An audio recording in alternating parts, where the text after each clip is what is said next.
One thing I've been noticing in EDM that I enjoy as I'm listening to music is that the artists I like will oftentimes have, like, if they have like a big section change coming, they will take elements of the new section and foreshadow them in the previous section. Can I give you get your ear acclimated to what's coming up? And obviously this is a very simple idea, but it's an idea I feel like I was neglecting, I was overlooking, I wasn't doing a lot of.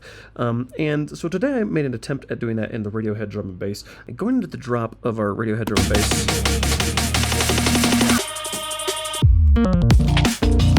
one of my favorite things is this little pickup here, which is the most actual Radiohead part of the piece. This little melody they play.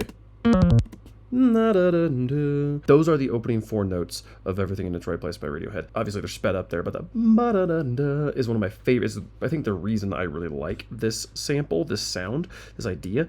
And so I kind of doubled down on trying to make that into more of a thing. So I took that sound, I put it in four instances here, and then I put some delay and some shaper box, some OTT on top of it. Those came out sounding like this.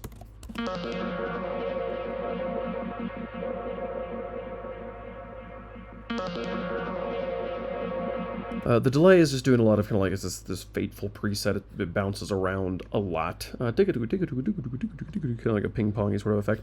And then we have a very, very large reverb set to mostly wet with very, very long tails. And on top of that, we have a filter here, multi-band mode, the one that's just kind of like carving out the top and then letting it go again.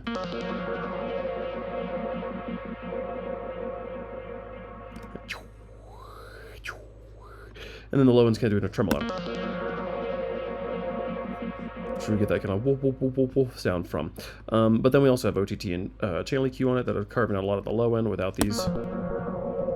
That helicopter effect's a lot more apparent. And then we took this and bounced it. With this guy, we put some channel EQ again to carve out the low end. We put another shaper box. This one is doing a really cool thing, kind of stealing from the ideas we've gotten from Virtual Riot in Serum, how he uses an equalizer with using kind of notch, a very high resonant notch, to kind of bring out other melodies. And so I wanted to bring out that melody a little bit more. And so if I start here in the middle, it'll be a little bit easier to hear because I have some other EQ. Actually, if I turn off this last EQ, this should be just fine.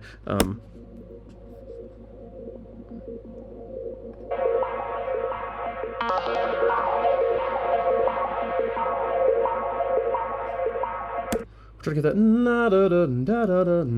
moving this notch across these four frequencies.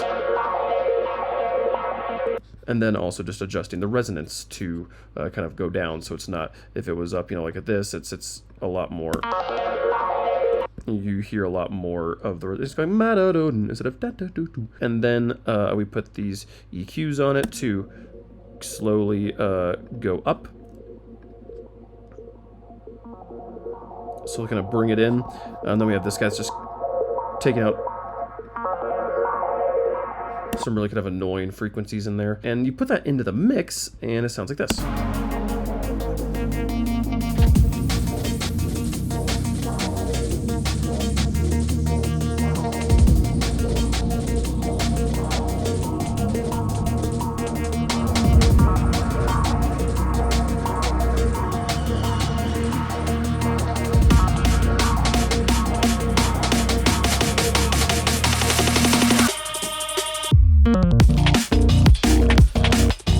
And the foreshadowing of that is cool now. I don't know. This is a little, your ears like, oh, instead of a little more like, oh, what was that?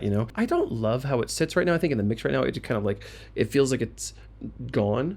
It feels like it's not there at the beginning. In this part, you don't hear it at all. And then over here, it just kind of comes up and just sits on top of it and just creates a decibel increase. So I tried like carving like sections out for it, but this seems like the sort of thing that like maybe like a soothe, like a dynamic EQ could really do a good job of creating space for, because it is pretty spiky. I don't have one of those yet, so I would love to figure out how to do that without that. People have been making EDM very well without using AI dynamic EQs for many years. So, yep, that's all we have time for today. Thanks so much for watching. See you guys tomorrow. Bye-bye.